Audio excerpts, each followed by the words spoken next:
Hi guys, welcome back to my channel. ఈరోజు అయితే మనం శాండ్విచ్ ఎలా చేయాలో చూద్దాం. ఆ కూర ఎలా చేయాలో ఫస్ట్ మా అమ్మ చెప్తుంది. ఆనియన్, క్యారెట్, టొమాటో బాగా ఫ్రై అయిన తర్వాత అందులోకి ఉప్పు, కారం, మిరియాల పొడి వేసి స్టఫింగ్ రెడీ చేసుకొని పక్కన పెట్టేసుకోవాలి.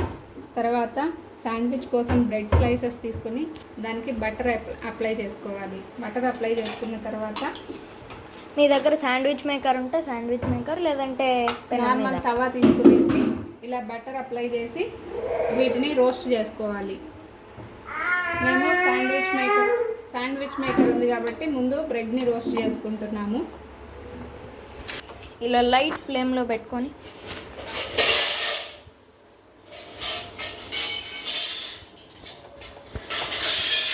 దీన్ని ఇలా 2 సైడ్స్ రోస్ట్ చేసుకోవాలి.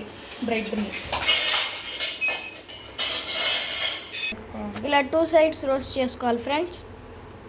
నెక్స్ట్ ఇది కూడా బటర్ అప్లై చేసి ఇంకో సైడ్ బటర్ అప్లై చేసి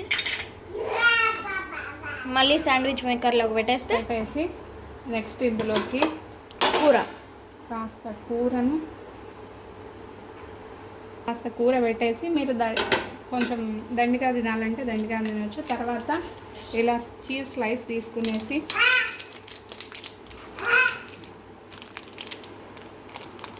ఈ చీజ్ స్లైస్ని కూడా ఇలా పెట్టేసుకునేసి మళ్ళీ బ్రెడ్ని పెట్టేసి బ్రెడ్ తీసుకునేసి బటర్ అప్లై చేసేసుకొని మళ్ళీ ఉల్టా పెట్టేయాలి. చూద్దాం. ఇప్పుడు దీన్ని కూడా రోస్ట్ చేసుకోవాలి బటర్ అప్లై చేసి. డన్. మళ్ళీ ఇలా స్టవ్ వెలిగించి పెట్టేసేయాలి ఫ్రెండ్స్. రోస్ట్ చేసుకోవాలి దీన్ని కూడా 2 సైడ్స్. ఫ్రెండ్స్, ఇప్పుడైతే మన శాండ్విచ్ రెడీ అన్నమాట.